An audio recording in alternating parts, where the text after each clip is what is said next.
Hiya, I'm Jasper, and welcome to Beer Review for Star Trek Voyager, Season 4. So, as always, I'm going to give you the good, the bad, and the furry. Once again, some furry-esque species. And there's even a very, that's all I'm going to leave it at. Some furry and furry-esque species. Moving on to the good and the bad. So, spoiler alerts, because I'm going to go over each episode individually. Links for my reviews for Seasons 1 through 4 down below. But I thoroughly enjoyed this season, which I'm sure you're shocked at. The Scorpion, what I loved is that the Scorpion part was just awesome. And I really, really, really loved Seven's intro. I thought they did an excellent job of that. Episode 2, The Gift. I will miss Kess. I really like that they seem to actually start using her more in Season 3. And I liked her character. And I will miss her. But that was quite the gift. An extra 10,000 light years, like that's pretty significant to launch them that far, because this whole time, this whole 7 seasons, or I guess the first 3 seasons, they've always been like, oh, we're 70,000 light years from home, we're 70,000 light years from home, we're 70,000 light years from home. Well, now they're at most 60, so that's an improvement. After that day of honor, those beggars were just assholes, man, just total assholes, and I have no good feelings about them whatsoever. I did appreciate that the situation that B'Elanna and Tom got in was like the only way that she would admit that she had feelings for Tom. But I do think that her saying that I love you to him was a bit of a stretch. I think that like I have feelings for you, or I like you more so than a friend, or like I wish that I'd acted on my feelings more, something like that. But I love you, bit of a leap, but still fun. Nemesis, I really loved, and if you haven't seen Nemesis before, skip the next like couple minutes or something, because it's so good to watch the first time. Because that reveal of the different characters and how the brainwashing was working was just absolutely fantastic. I love that it shows how effective brainwashing can be and how brainwashing can happen. Yes, they were using technology more so, but like the general mode of operation and how they can make that happen is just, this is one of the things that I love about Star Trek, is being able to see that occur. I also really did love rewatching it, knowing that information. So it's one of the episodes that I think you should watch. Maybe not like rewatch it right after the fact, but definitely rewatch it knowing what the twists are. And then next, Revulsion. I like the actor that played the isomorphic whatever. I like that actor, and he's the guy from 7. That's mostly where I remember him from. And I like that it showed an alternative perspective of what a mostly or actually sentient hologram could be and what could happen. So, we've been seeing the Doctor for 3.5 years now, and about how amazing he is and what a great guy he is, and how, like, why do we make all holograms sentient type of thing. But if you haven't seen, like, Moriarty episode from TNG, this is a great exploration of, like, well, how can programming or mistreating or just having semi-sentient things go wrong? So I thought that was an interesting way of implementing it. The next episode, The Raven. The time frame and the distance just doesn't work for me. I don't remember if they ever actually explain it, but she is way into the Delta Quadrant, like 60,000 light years.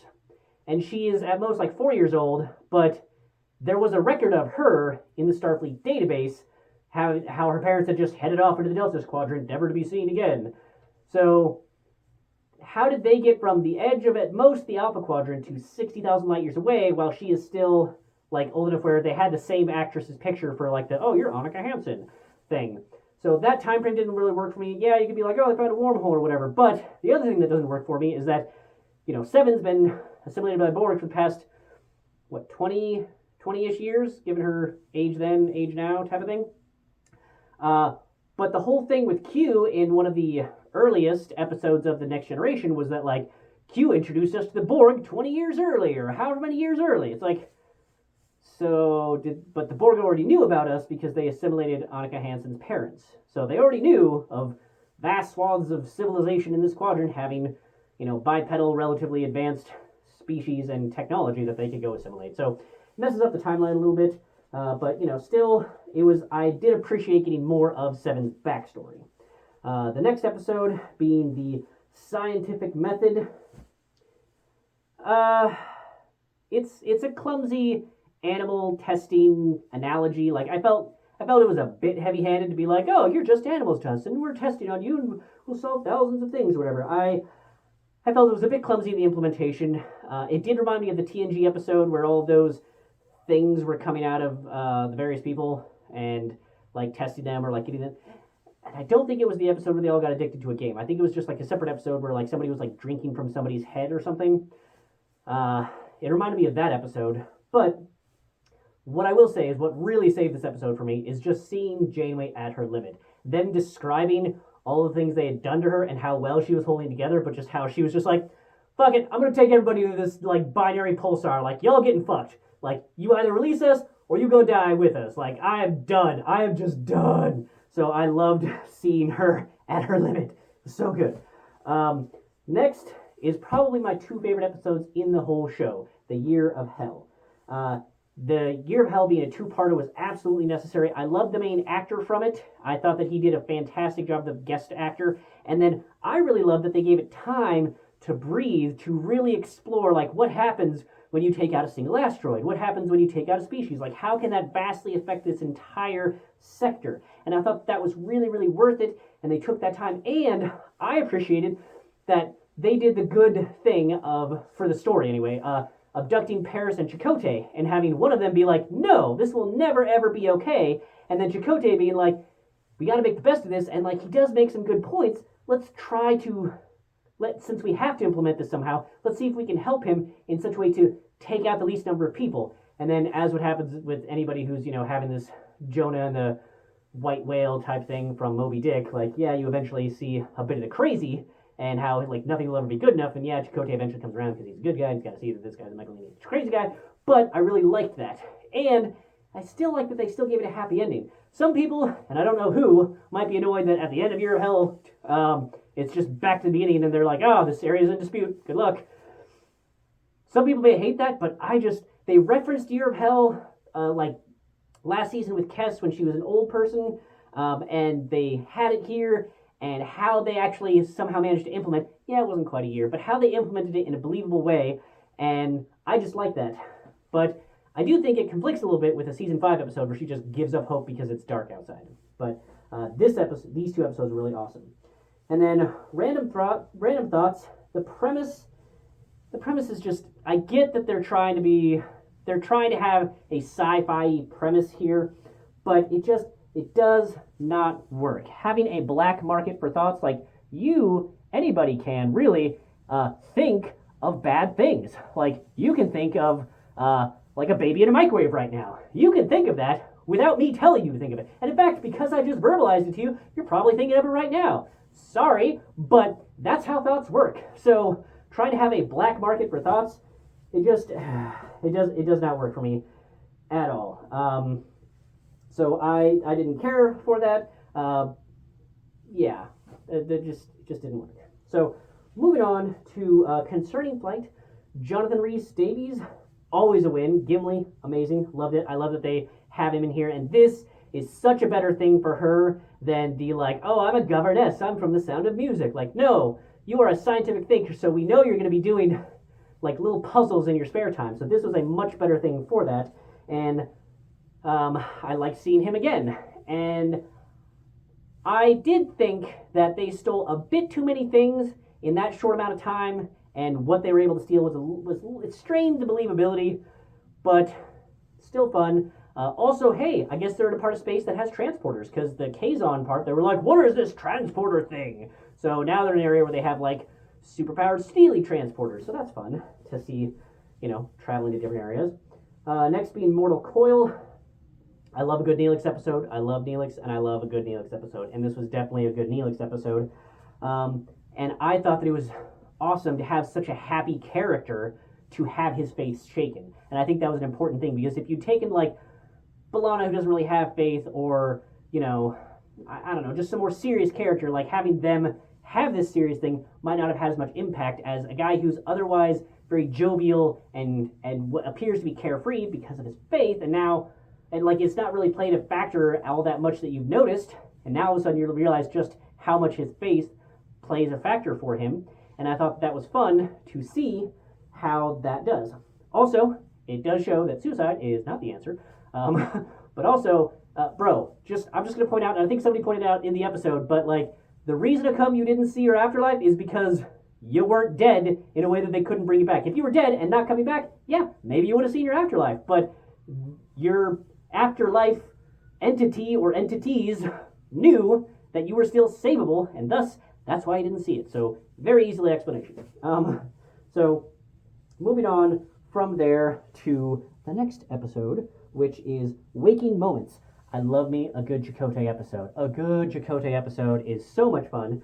So, with this one, Mortal Coil, and then Waking Moments, a Neelix episode followed by a Chakotay episode, and I liked the introduction of it with the fun, dream nudity. I thought that was a fun time. And I really appreciate a good episode where, you don't know, hey, is this actually really real? Like, one of the earlier ones where they did this with the Doctor, they hadn't quite earned it. But with this one, I felt like they really did earn the, is this real or is this not? And they did it in a really good way, where, how many times is he going to wake up? So that was an excellent implementation. Next, Message in a Bottle. So, the Defiant will always be my favorite starship. But the Prometheus, with that, triple engaged attack thing, that's probably my second favorite ship. Andy Dick, always hilarious, in the 90s anyway. So he did a good job here of just showing how much our Doctor is a BAMF compared to what a Doctor could have been that they got stuck with. So this was fun. And then next is the Hunters. So Hunters with the Heroigen. I thought that it was a decent episode. It was fun to see the Heroigen culture, and it was sad that you finally got to hear about the Maquis, and I know that the Maquis got started so that they could have in Voyager, but they just cut it off too soon in Voyager, so it was sad that all the Maquis are dead now, and that they are aware of that, so it was sad to see. And it was also sad that, Janeway finally has to give up on Mark, because Mark has moved on. So it was interesting to see them close out that lingering thing for her, and I am glad that they waited till after they stopped trying to get her and Chakotay together to do that, because I felt like it would have left things a bit too open if they tried that, they got infected by something that had to stay on a planet thing before, if they tried that after Mark had already moved on. So I'm glad that they waited that far. It's fun to see the Heroigen culture, though. And I know that was kind of the point of this, but it was fun to see that. Maybe a little overpowered. So Prey is the one where it shows the Heroigen taking out a Species 8472 ship. And I don't know, it's sort of the superhero problem, where if you have a superhero show, like a movie, and then they take on the big baddie, and they win, okay, but then, or the big baddie has to take something out to show how powerful it is, but then our guys take out the big baddie, so then they have to find something that's more powerful than them in order to be a true threat. So I feel like they were trying to do a little bit of that here, where they showed how powerful Species 8472 was when just one of those ships just annihilated a Borg cube or several Borg cubes, and then you come to the Heroigen, and they're just like, and we're going to kill your ship too. But the Heroigen, I think, were more easy to defeat, and their weapons, they didn't just one-shot Voyager when they attacked them. So I felt like that power disparity opened up some problems. I get that you're trying to show that these guys are a threat, just like 8472, but not the best way to go about it, in my opinion. So, yeah. That being said, the, giving up of the Species 8472 or not, who do you think was right there? Was 7 right for giving up the Species 8472 because it was just an evil thing, and yeah, sure, it was injured, but, the Heroigen were going to take him out, so how much are you protecting the thing where when they were introduced at the beginning of the season, they're like, every one of you, your entire realm will die. So, do you think 7 was right, or do you think Janeway was right in this instance? So again, look up Prey, or rewatch Prey, even better. Let me know what you think in the comments down below. Next, retrospect. I really loved that they really just threw a wet, just shit all over the whole repressed childhood trauma thing, the false memory syndrome. I really like that they showed the gigantic, glaring flaws of that thing that happens in psychology, psychiatry, whatever. So I thought that was good that they showed it, and they still left it ambiguous enough to like not piss everybody off if you have a particular feeling on it. But I think it was pretty obvious for them showing the problems with that. Next, the killing game. I like the Herosians, so getting more Herosians was fun. Also, having World War II, Herosians, Seven Sings, and Nazis getting blown up. What's not to like? So that was a fun time. That being said, I do think that it was not as believable to have them be so easily programmed. Like how easily they were to just believe that they were somebody entirely different because of just some switch in the back. See, like with how cognitive they were, I don't know. It seems like you could use that in many other situations that we've never seen implemented in the future. The other thing is that the headshots concern about like, oh, if you headshot them, they die. Yeah, so I really feel like there would have been more headshots given the amount of fire going on with all of this. Next was Vis-a-Vis, which had a fun guest star, and I don't remember where I've seen him from, but I've seen him in a few other things, so it was fun seeing him again.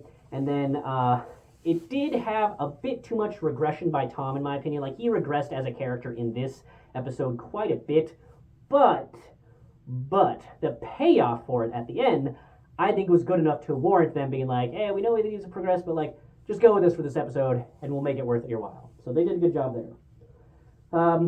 And then the Omega Directive, what would have happened if Janeway and Tuvok had stayed on that planet last season, Janeway and Chakotay had stayed on that planet, and Tuvok was in charge?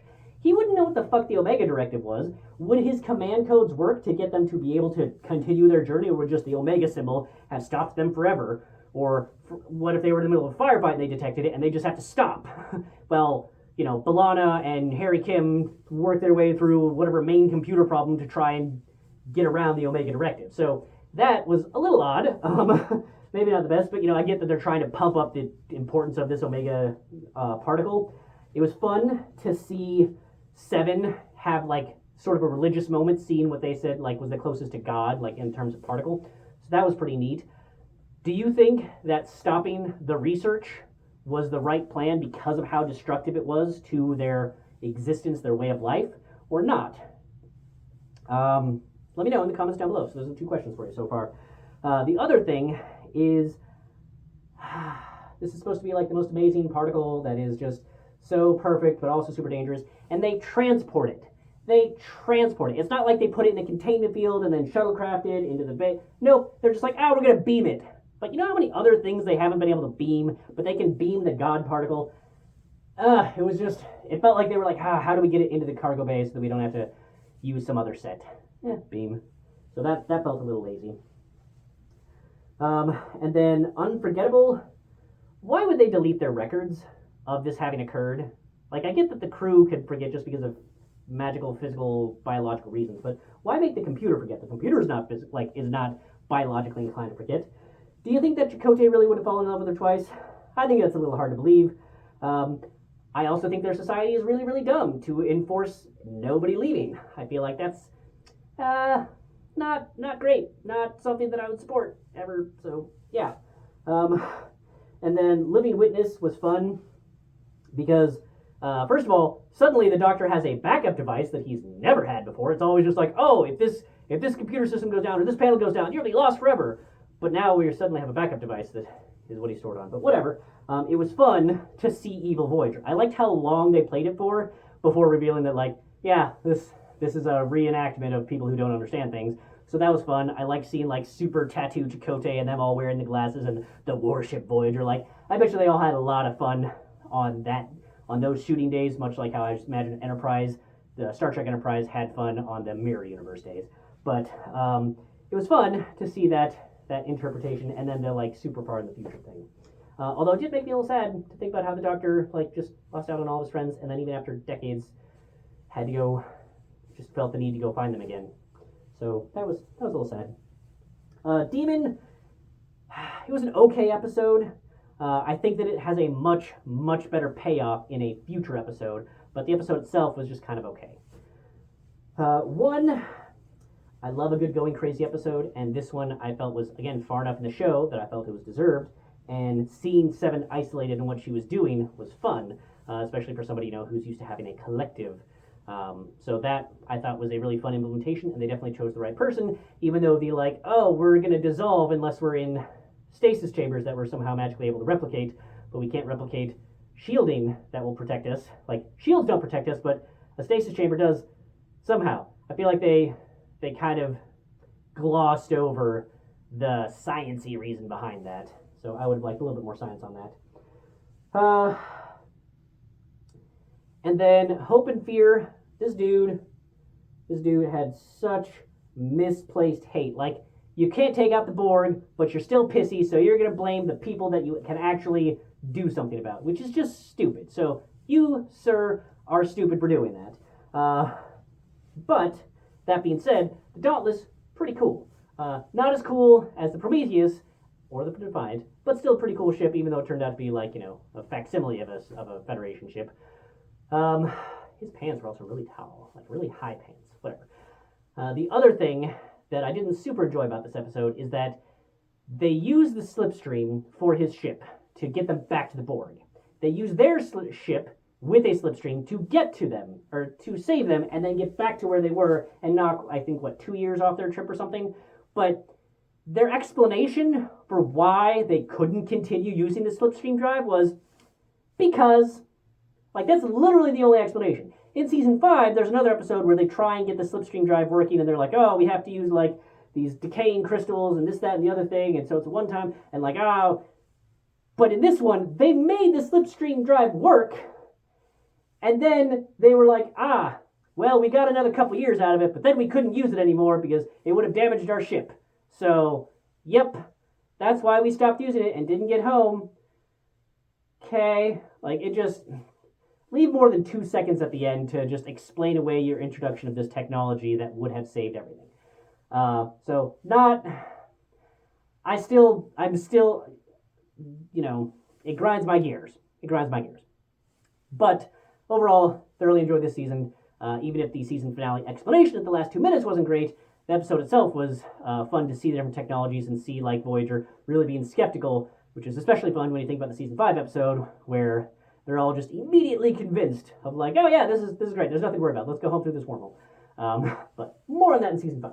So, once again, definitely check it out. And yeah, I liked it. It had a whole bunch of my favorite episodes, including my very favorite episodes. But yeah, so let me know in the comments down below what you have, who you think was right in the Omega, researching directive and then releasing Species 8472 to the Hirogen. But that's all I have for this one. Thanks for coming. Thanks for watching. Hope to see you in the next one. Bye.